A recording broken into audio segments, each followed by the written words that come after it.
Welcome to Desk Geek. Today I am going to go down the rabbit's hole of security for email. Now this is going to certainly be one of those videos that is open to scrutiny and to a lot of people who have very strong feelings about security and what is the most secure way to encrypt and protect yourself and all of the vast amount of options that are available in order to do so. But what I am focusing on in this video is encryption for webmail. So are there more secure options than a webmail interface? Yes, there are third-party plugins, there are options to host your own server. There are all kinds of ways you can secure your email, but I am looking specifically to do a video for everyday users who are not interested in going through the steps of setting up their own server or have the knowledge to do so, and something that you can set up easily. Just as easy as you can get a new Gmail or Yahoo account, something you could train your grandmother to do and will provide you with a additional layer of security. And it's important to note that no matter what service you use, even if you're hosting your own server, even if you're using the greatest third-party plugin ever invented, it still has security loopholes. There are still ways to compromise the data. There is no perfect security. If there was, then this video would be very short. I would announce it and we would be done. So what I wanted to do is talk about the most secure online email or webmail platforms. So webmail like Gmail, Yahoo, Outlook, etc. So what this video doesn't cover are all those other options in detail, but it at least discusses the premise of the security and gets it open for everyday users and the public and even those who are experienced to start having those discussions about security, because it's becoming a big issue right now. So my qualifications for this were: number one, it had to be a webmail service and it had to have mobile app support. Number two, it had to have encryption, multi-stage password protection, a policy against turning over user secure data, user-friendly cost structure so it didn't cost a ton of money, strong spam filtering, and the security is updated regularly and the platform is under constant scrutiny, therefore being something that's open source. It had to have limited user information collected, so IP, metadata, that type of thing had to be limited or non-existent.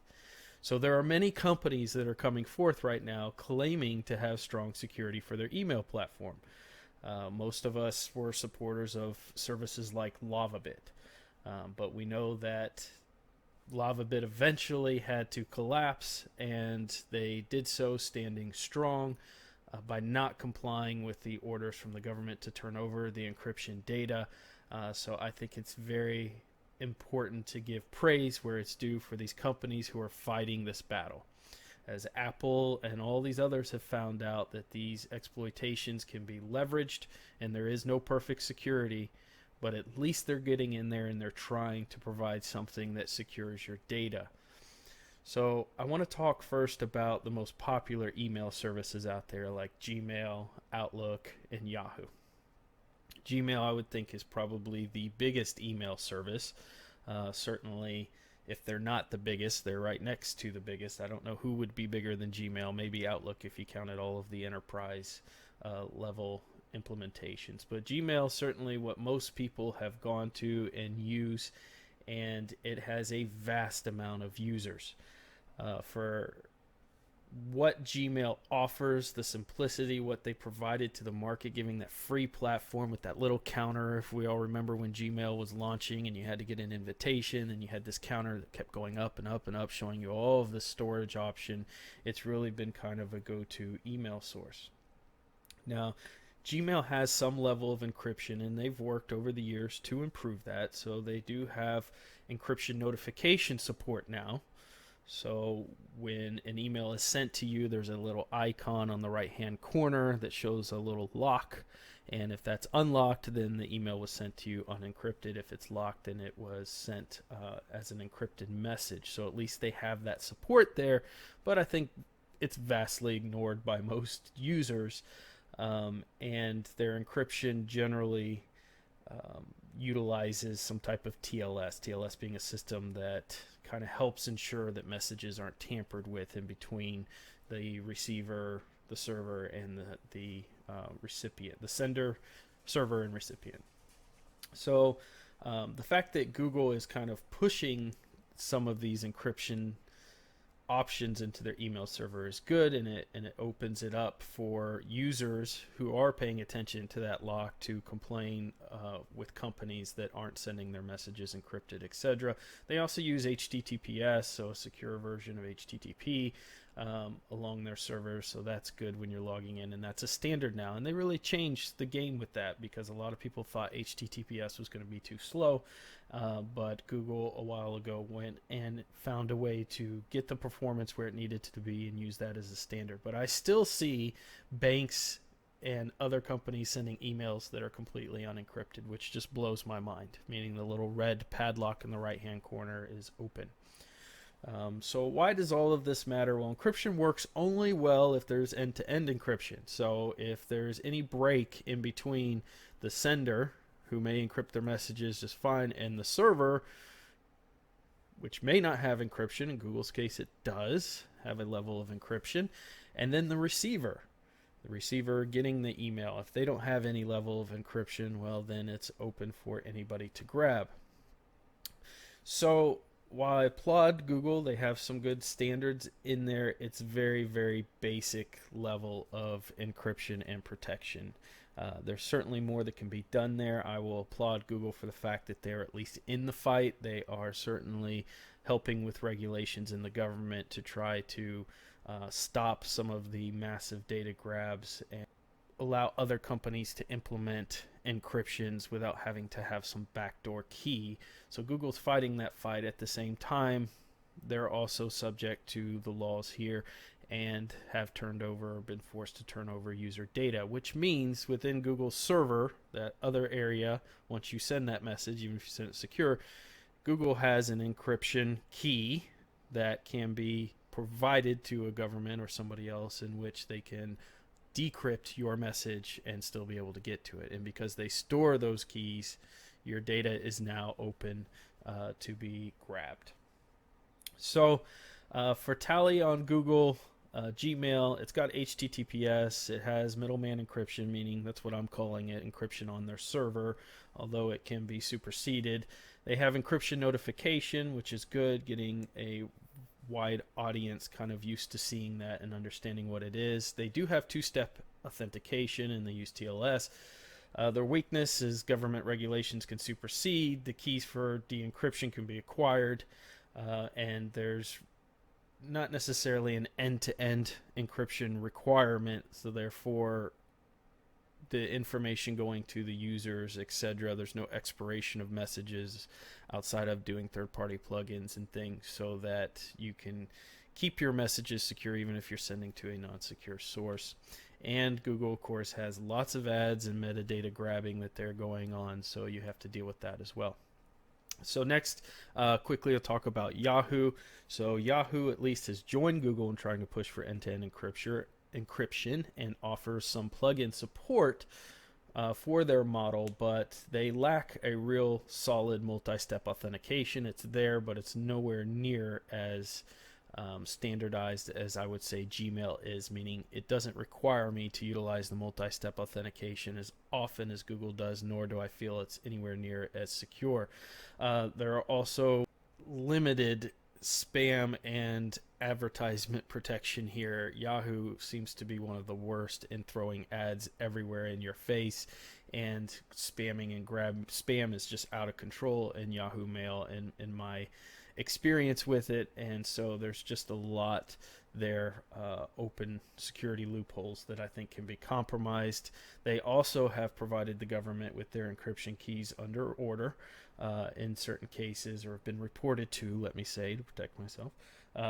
So they have HTTPS, which is great. Their support pages are very poor, that although they do exist, talking about their SSL support is really all I could find, but they're certainly not really educating or working to educate the user base in any way that I was able to easily find on security and what their security protocols and standards are. So they definitely fall behind Google in that arena. The worst, though, while Google has the most information out of the three, Yahoo had some, was Outlook. I'm talking about Outlook's webmail. I do know they support HTTPS, but they've been really largely silent from what I could find on any discussion about their encryption or the security interfaces that they use. Now, if you talk about Outlook on an enterprise setting, there's lots of options there for encryption plugins and options within the tool itself to enable encryption, etc. But if you're talking about their webmail platform, I could find nothing on there talking about what they try to do to protect your information.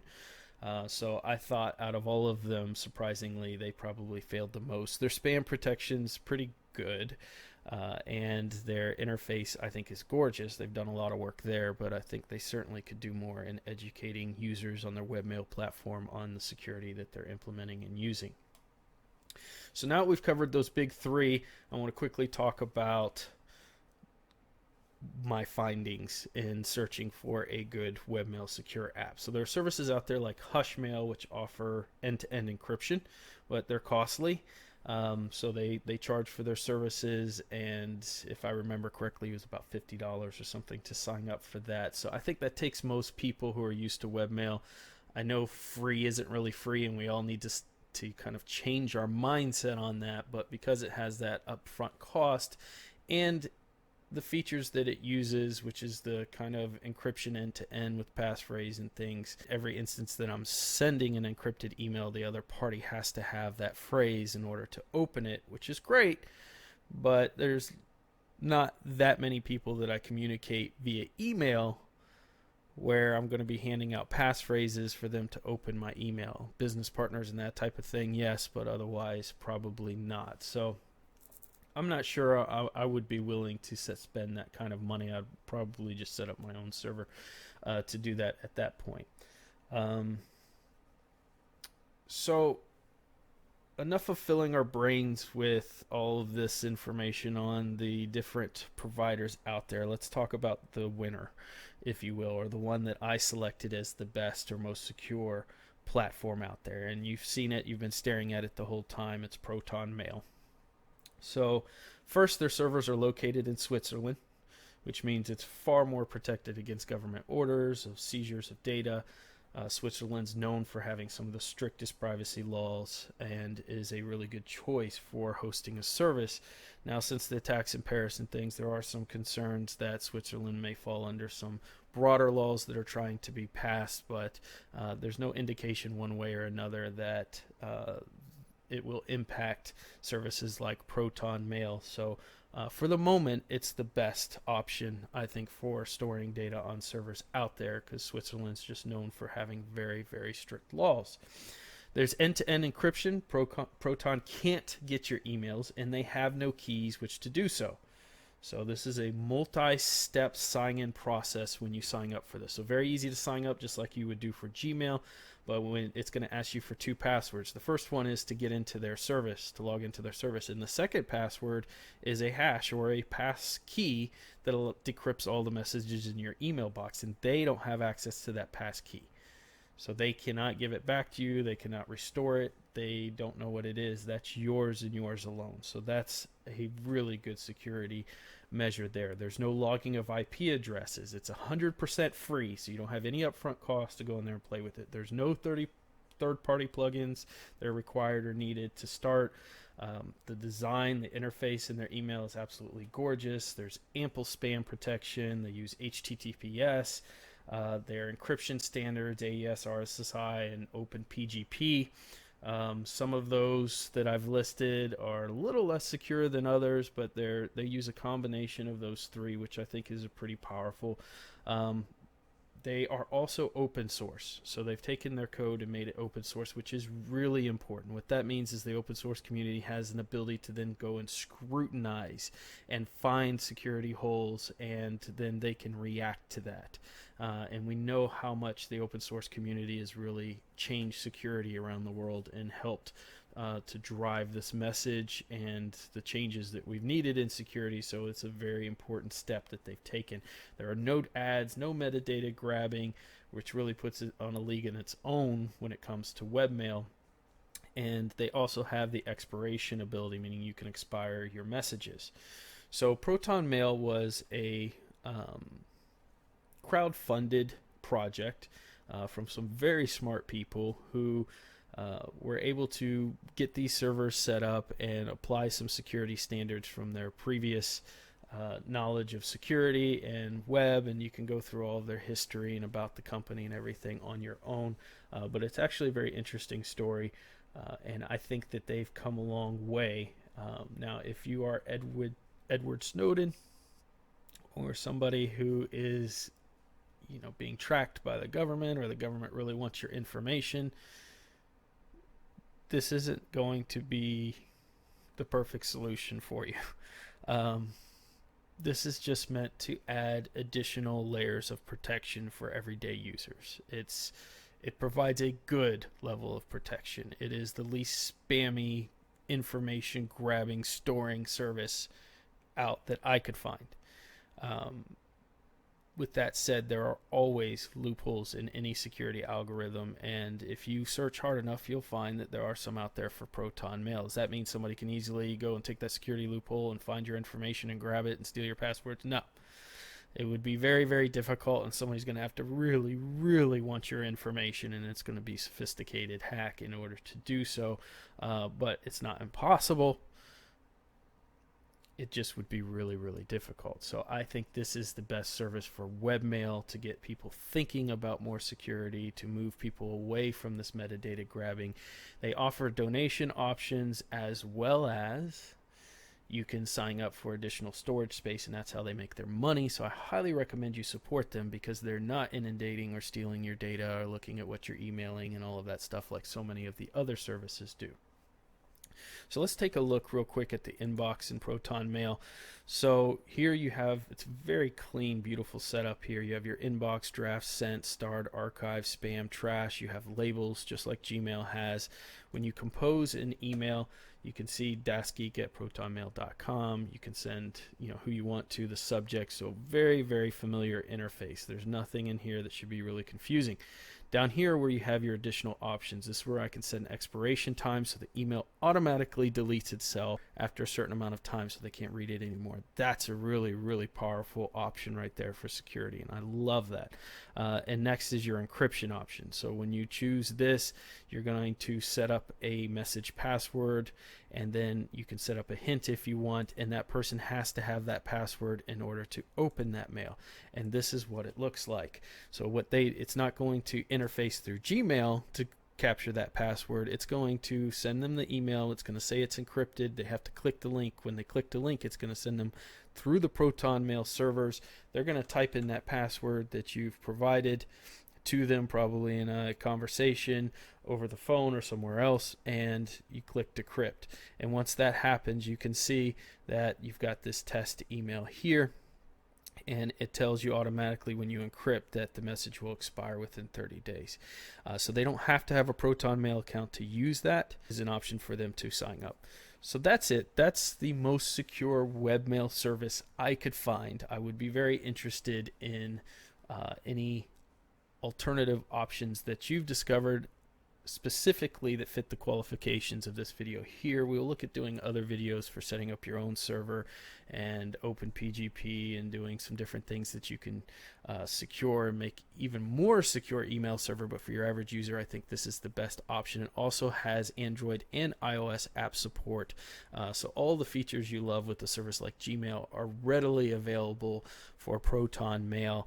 And even with the iOS, it uses the fingerprint scan to help get you into the initial Proton server. So it definitely has a lot of the ease of use that you've come to know from Yahoo, Gmail, or other services. So again, this video is not meant to be the tell you the most secure option that will keep you safe from every kind of government entity or anything else. It is the most secure option that I could find for a webmail service that fit those qualifications. So look forward to the discussion. Hope you get out there and sign up for ProtonMail. Consider giving them a donation or signing up for some of their upgraded services, because they are doing a really good thing here. I absolutely love it, and I think their service is gorgeous. So until next time, I will talk to you guys later.